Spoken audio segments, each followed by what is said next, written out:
2015లో minor బాలికపై అత్యాచారానికి పాల్పడిన నిందితుడికి మేడ్చల్ ఫోక్సో కోర్టు 10 సంవత్సరాల జైలు శిక్ష విధించింది.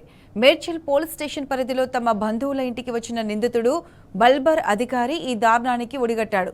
తమ బంధువుల ఇంటికి ఎదురుగా ఉన్న ఇంట్లో బాలికను నీళ్లు కావాలని అడిగి ఇంట్లోకి చొరబడ్డాడు నిందితుడు. అనంతరం బాలిక చేతులు కట్టేసి అత్యాచారానికి పాల్పడ్డాడు.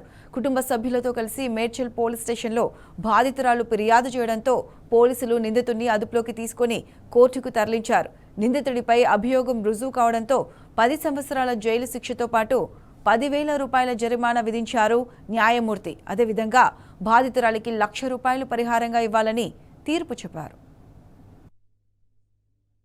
13/5/2015లో జరిగింది.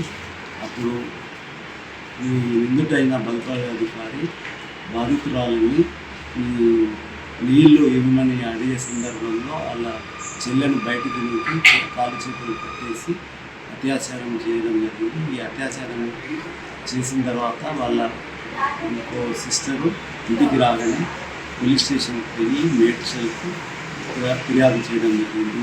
అలాగే ఈరోజు మేడ్చల్ ఫోక్సో కోర్టులో ఒక నిందితునికి అయిన బల్బర్ అధికారికి 10 సంవత్సరాల జైలు శిక్షతో పాటు 10,000 జుర్మానా, బాధితురాలకి ₹1,00,000 నష్టపరిహారం చెల్లించడం జరిగింది.